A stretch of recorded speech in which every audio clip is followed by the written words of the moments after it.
আসসালামু আলাইকুম, সবাই কেমন আছেন? আজকে আমি রান্না করব দেশি হাঁসের মাংস। অনেকে আছেন হাঁসের মাংস খায় না, কারণ বলে যে হাঁসের মাংসতে গন্ধ লাগে। আজকে আমি কিভাবে গন্ধ লাগবে না সেই টিপস সহ রান্না করে দেখাবো। আর আজকে আমি রান্না করব হাঁসের মাংস কষা। গরু, খাসি, মুরগি সবকিছুর কষা খেয়েছেন, কিন্তু আজকে আমি হাঁসের মাংস কষা রান্না করব। তাহলে কথা না বাড়িয়ে চলুন। এখানে আমি হাঁসের মাংস কেটে তারপরে ধুয়ে রেখেছি। আর মাংস থেকে গন্ধ দূর করার জন্য প্রথমে আমি পানির মধ্যে 4 টেবিল চামচ সিরকা দিয়ে মাংসগুলোকে ভিজিয়ে রেখেছি 5 মিনিট। পানিটা একটু বেশি দিবেন। আর সিরকাটা আমি 4 টেবিল চামচ দিয়েছি। তারপর আমি নর্মাল পানি দিয়ে ভালো করে ধুয়ে নিয়েছি। আর এখানে আমি পেঁয়াজ কুচি নিয়েছি। এখানে 2টা বড় সাইজের পেঁয়াজ কেটে নিয়েছি আমি। এখানে আদা কুচি নিয়েছি।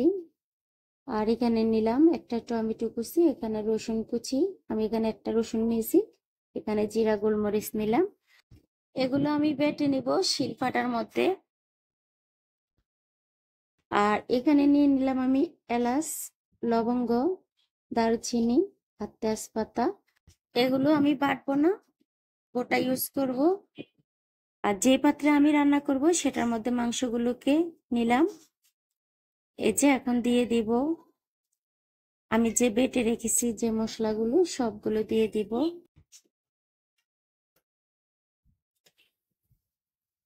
আর এখন দিব গোটা মশলাগুলো। আর দিয়ে দিব এখানে হলুদ গুঁড়ো। হলুদ গুঁড়ো আমি 2 টেবিল চামচ দিলাম, কারণ হাঁসের মাংসতে একটু হলুদ গুঁড়ো বেশি লাগে, তখন কালারটা সুন্দর আসে। আর এখন দিয়ে দিলাম মরিচ গুঁড়ো। মরিচটা আপনারা আপনাদের স্বাদ মতো দিবেন, বাড়িয়ে কমিয়ে। আমি এখানে 1 টেবিল চামচের মতো দিয়েছি। আর দিয়ে দিব এখন স্বাদ মতো লবণ। তারপরে দিয়ে দিব তেল, রান্নার যে সয়াবিন তেল সেটা। আমি এখানে আজকে তেলটা কম ইউজ করব। আমি এখানে তেলটা হাফ কাপের চেয়েও কম দিয়েছি। এখন ভালোভাবে হাত দিয়ে মেখে নেব একটু সময় ধরে। যে মাখানো হয়ে গেছে, আমি এখন হাতটা ধুয়ে পানিটা দিয়ে দিব, সামান্য একটু পানি দিয়ে। এখন আমি ঢাকনা দিয়ে প্রায় 20 মিনিটের মতো রেস্টে রেখে দিব। 20 মিনিট পরে চুলার মধ্যে আমি বসিয়ে দিলাম। চুলার হিটটা মিডিয়ামে রেখে মাঝে মাঝে ঢাকনা সরিয়ে এভাবে নেড়ে চেড়ে দেব। আমি প্রায় মাংসটাকে 40 মিনিটের মতো রান্না করব। এই হাঁসের মাংস কষা রান্নার জন্য আমি আর এক্সট্রা কোনো পানি দিব না। আমার মাংস থেকে যে পানি উঠবে সেটা দিয়ে আমি আজকে রান্না করে নেব। কিছুক্ষণ রান্নার পরে আমার মাংসের মধ্যে কিন্তু পানি উঠতে শুরু করে দিয়েছে। আমি কিন্তু চুলার হিটটাকে লো করে দিলাম। আর ঢাকনার মধ্যে যে ছিদ্রটা আছে সেটার মধ্যে আমি টিস্যু দিয়ে বন্ধ করে দিলাম। খেয়াল রাখতে হবে যাতে করে নিচে লেগে না যায়। মাঝে মাঝে এইভাবে নেড়ে ছেড়ে দিতে হবে। যেহেতু আমি পানি দিব না, সেটার জন্য লেগে যাওয়ার সম্ভাবনা থাকে। আপনারা কিন্তু ঘন ঘন নেড়ে ছেড়ে দিবেন। আমার মাংসটা কিন্তু অলরেডি হয়ে আসছে।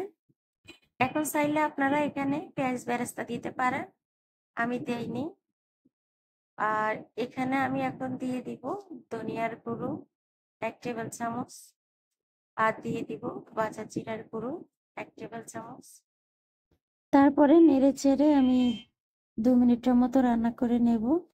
যারা হাঁসের মাংস কষা খান তারা একবার হলো খেয়ে দেখবেন, এটা অনেক টেস্টি হয়। আমি এই মাংসটা প্রায় 40 মিনিট রান্না করে নেব, কারণ দেশি হাঁস দেশি মুরগি কিন্তু একটু সময় লাগে সিদ্ধ হতে। তাই আমার এই মাংসটা সিদ্ধ হতে প্রায় 40 মিনিট লেগেছে। আমার ভিডিওটি আপনাদের কাছে ভালো লাগলে লাইক, কমেন্ট, শেয়ার করবেন। আর যারা নতুন তারা সাবস্ক্রাইব করে দেবেন। আপনাদের একটা লাইক, একটা শেয়ার অন্য আরেকজনের কাছে আমার ভিডিওটি পৌঁছে দিতে সাহায্য করবে। আজ এই পর্যন্ত, সবাই ভালো থাকবেন। আল্লাহ হাফেজ।